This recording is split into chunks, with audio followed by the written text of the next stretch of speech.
عليكم صاحبada qiimaha badan halkaad nagala socotaan waa daawina gaatame sidoo kale Facebook page-keeni Saadaaq Soona hay laabinad Facebook page-keenina aad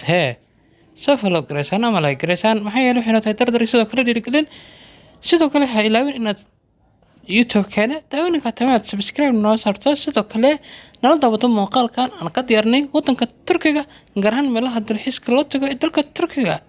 haddaba wadanka Turkiga waxa uu noqday wadanka koowaad ee Soomaali badan ku sii qulqulayaan iyadoo aad arkayso maalin walba diyaarad ka baxaysa gudaha dalka Soomaaliya gaar ahaan magaalada Muqdisho taas oo aan baxaysa dhanka dalka Turkiga wadanka Turkiga wuxuu leeyahay goobo badan oo la dalxiis tago oo ku taala magaalada Istanbul ee dalka Turkiga markabkani wuxuu leeyahay taariikh aad u fog isla markaana dalka Turkiga markabkan waxa uu ugu jiraa kaalinta koowaad goobaha loo dalxiis tago isla markaana uu wacan dalxiiska ee dhanka dalka Turkiga Faunus One ayaa yiraahdo markabkan waxa uu ka mid yahay markabka inta badan dalxiisayaasha inta badan ay isticmaalaan Soomaali badan ayaa darkaysa isku sawiraysa markabkan isla markaana isku soo duubaysa haddaba magaalada Ankara iyo sidoo kale magaalada Istanbul waxa ay u yihiin goobo muhiim ah ama meel muhiim ah ay u tahay dadka Turkiga way ku faanaan magaalooyinkooda kala duwan sidoo kale markabkan waxay habeen ah waa markabkii dalxiis ee dalka Turkiga lahaa waxay habeen ah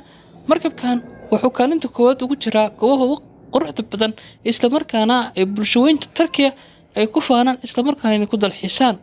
sidoo kale Soomaalida tagta dalka Turkiga ayaa iyaguna ku dalxiisa markabkan quruxda badan qayahna badan soo jeedashada badan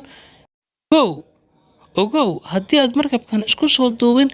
ama sawir aad ku soo gelin waxay ka dhigan tahay in aadan tagin dalka Turkiga iska daaye haddii aadan wadooyinka waaweyn ee dalka Turkiga aad sawir ku soo gelin ama aad isku soo duubin waxay ka dhigan tahay adigoo aan tagin dalka Turkiga